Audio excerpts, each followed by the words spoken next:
നമസ്കാരം. ഇൻഫർമേഷൻ മീഡിയയുടെ പുതിയൊരു വീഡിയോസിലേക്ക് എല്ലാ കൂട്ടുകാർക്കും ഒരിക്കൽ കൂടി സ്വാഗതം. 1600 രൂപ പെൻഷൻ ലഭിക്കുന്ന എല്ലാ ആളുകൾക്കുമുള്ള വീഡിയോസാണ്. വീഡിയോ മുഴുവനായിട്ട് കാണുക. അതിനു മുമ്പായി ഇൻഫർമേഷൻ മീഡിയയുടെ വീഡിയോസ് നിങ്ങൾ ആദ്യമായിട്ടാണ് കാണുന്നതെങ്കിൽ ചാനൽ സബ്സ്ക്രൈബ് ചെയ്യുക. ഒരു തരത്തിലുള്ള രാഷ്ട്രീയ കാര്യങ്ങൾ നമ്മുടെ ചാനൽ വരുന്നതില്ല. ഗവൺമെൻറ്റിന് ലഭിക്കേണ്ട ആനുകൂല്യങ്ങൾ, സേവനങ്ങൾ, പെൻഷൻ അറിയിപ്പുകൾ മുതലായ എല്ലാ കാര്യങ്ങളുമാണ് വീഡിയോയിൽ വരുന്നത്. ശ്രദ്ധിക്കുക, ഗവൺമെൻറ് അറിയിപ്പുകളിൽ എപ്പോൾ വേണമെങ്കിലും പുതിയ മാറ്റങ്ങൾ വരാം. അതുകൊണ്ട് തന്നെ പുതിയ നിർദ്ദേശങ്ങളും അഭിപ്രായം ലഭിക്കാൻ ചാനൽ സബ്സ്ക്രൈബ് ചെയ്ത് തൊട്ടടുത്ത ബെല്ലൈക്കൺ കൂടി ക്ലിക്ക് ചെയ്ത് വെക്കുക. 1600 രൂപ പെൻഷൻ വാങ്ങുന്ന എല്ലാ ആളുകൾക്കും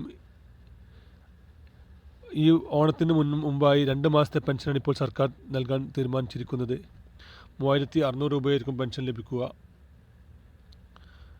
അതിൽ പല ആളുകളെയും പേര് ഇപ്രാവശ്യത്തെ പെൻഷൻ ലിസ്റ്റിലില്ല. അതെങ്ങനെയാണ് ഇപ്പോൾ സർക്കാർ പുതിയ ലിസ്റ്റ് പ്രഖ്യാപിച്ചത് നമുക്ക് ആദ്യം നോക്കാം. സർക്കാർ ഇപ്പോൾ നടത്തിക്കൊണ്ടിരിക്കുന്ന പെൻഷൻ മസ്റ്ററിങ് ഇത് ചെയ്യാത്ത ആളുകളുണ്ട്.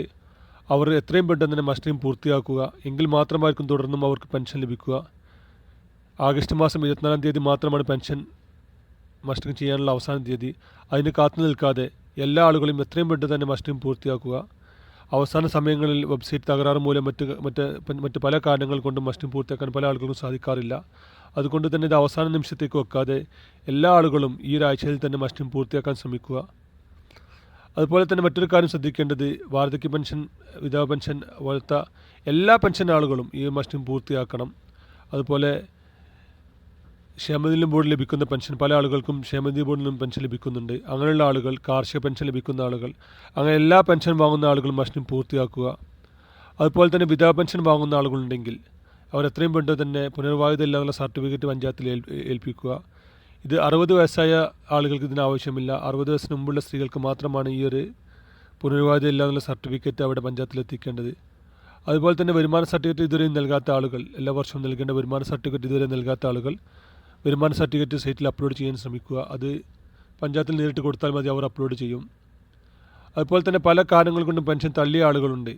വീട് 1000 സ്ക്വയർ ഫീറ്റിന് മേലെയുള്ള ആളുകൾ, വീട്ടിൽ AC ഉണ്ടായിട്ട്, അങ്ങനെ പല കാരണങ്ങൾ കൊണ്ടും പെൻഷൻ തള്ളിയ ആളുകളുണ്ട്. അവരെന്ത് കാരണങ്ങൾ കൊണ്ടാണ് തള്ളിയതെന്ന് ശ്രദ്ധിച്ചതിന് ശേഷം ആ കാര്യങ്ങൾ തെറ്റാണെങ്കിൽ അത് രേഖാമൂലം പഞ്ചായത്തിൽ അറിയിച്ചു കഴിഞ്ഞാൽ അവർ ചെക്കിങ്ങിന് വരികയും തുടർന്ന് അവരെ പെൻഷൻ പുനഃസ്ഥാപിക്കുകയും ചെയ്യും.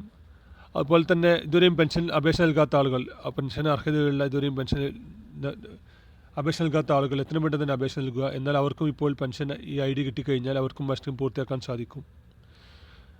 എല്ലാ ആളുകളും മസ്റ്ററിങ് ഈ ആഴ്ച തന്നെ പൂർത്തിയാക്കാൻ ശ്രമിക്കുക. തുടർന്ന് അവസാന നിമിഷത്തേക്ക് വെച്ച് കഴിഞ്ഞാൽ പല കാരണങ്ങൾ കൊണ്ട് മസ്റ്ററിങ് പല ആളുകൾക്കും പൂർത്തിയാക്കാൻ സാധിക്കാറില്ല. അവസാന നാളിലേക്ക് വെക്കാതെ തൊട്ടടുത്തുള്ള അക്ഷയ കേന്ദ്രങ്ങൾ, അത് നമ്മുടെ വീടിൻ്റെ അടുത്തുള്ള അക്ഷയ തന്നെ ആണെങ്കിലും ഏത് അക്ഷയത്തിൽ നമുക്ക് ചെയ്യാൻ സാധിക്കും. ഈ പുതിയ വീഡിയോസുമായി